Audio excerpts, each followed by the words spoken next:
चालाक लोमड़ी और बेवकूफ गधा।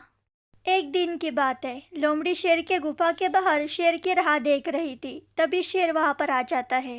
क्या बात है वनराज, आप बहुत चिंतित लग रहे हो। अब क्या बताऊं। गुफा की ओर आ रहा था, तभी रास्ते में हाथी मिल गया।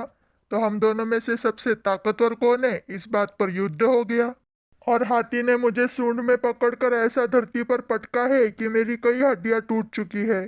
और अब इस हालात में मेरा शिकार पर जाना तो संभव नहीं है। शिकार न कर पाने की वजह से लोमड़ी और शेर की हालत बहुत खराब हो चुकी थी। अगर ऐसा ही चलता रहा तो वो दिन दूर नहीं जब हमारे प्राण उड़ जाएंगे। इस समस्या का कुछ तो समाधान निकालना पड़ेगा। वनराज, क्या करे। आप तो शिकार कर नहीं सकते। मैं ठहरा आपका सेवक, मैं तो आप पर निर्भर हूँ। इस हालत में मेरा शिकार पर जाना तो संभव नहीं है। लेकिन यदि कोई जानवर मेरे निकट आ जाए तो अब भी मुझ में इतनी शक्ति है कि मैं अपने पंजे के एक वार से उसके प्राण हर सकता हूँ। तुम जाओ और किसी जानवर को बहला फुसला कर मुझ तक ले आओ, फिर मैं उसके प्राण हर लूंगा। फिर हम दोनों मिलकर उसका मांस खाएंगे। ठीक है वनराज, मैं अभी जाकर किसी जानवर को बहला फुसला कर आपके पास लेकर आता हूँ। इतना कहकर लोमड़ी शिकार के खोज पर निकल पड़ता है। लोमड़ी शिकार ढूंढते ढूंढते गांव के पास पहुंच जाती है। वहां पर उसे एक गधा दिखाई देता है।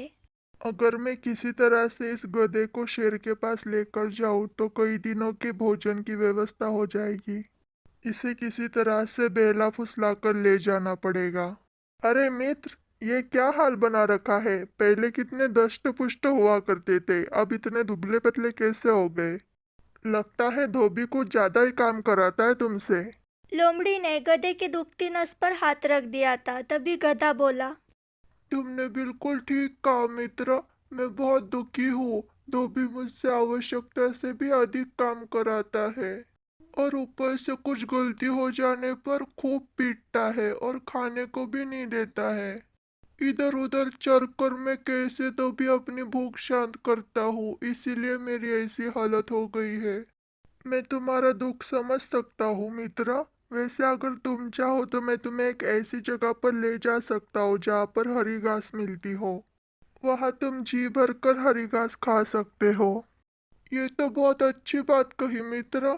पर वहाँ पर तो जंगली जानवरों का भय होगा। प्राणों पर संकट आ गए तो।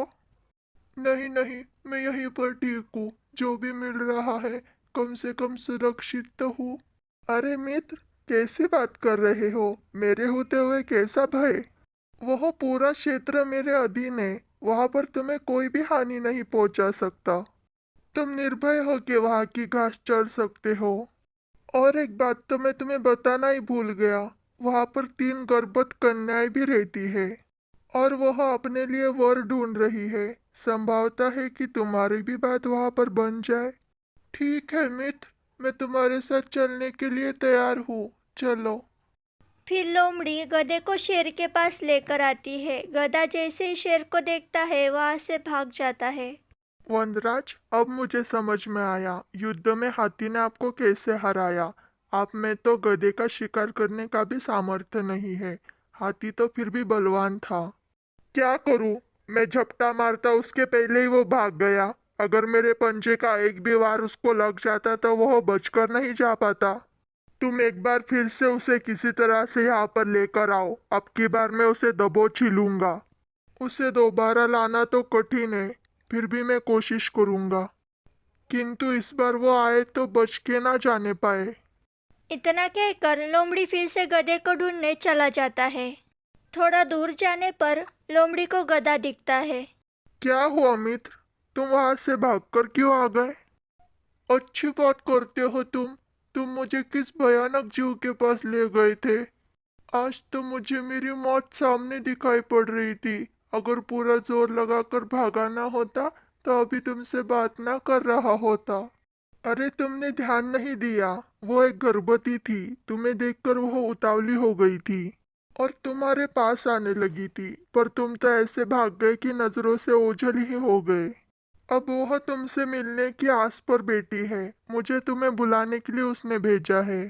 कदाचित वह तुम्हारे प्रेम में पड़ गई है। तुम्हें उससे मिलना चाहिए। उसे इस तरह से सताना नहीं चाहिए। ठीक है मित्र, अगर ऐसी बात है तो मैं तुम्हारे साथ चलूंगा। एक बार फिर लोमड़ी गधे को लेकर शेर के पास जाता है और तभी शेर गधे को मार डालता है। वनराज, ये गधा तो बड़ा ही बेवकूफ निकला। एक बार जान बचाकर भागने के बाद वापस आ गया। छोड़ो, हमें क्या, हमारे तो भोजन की व्यवस्था हो गई। Hello guys, like, share and subscribe to my channel.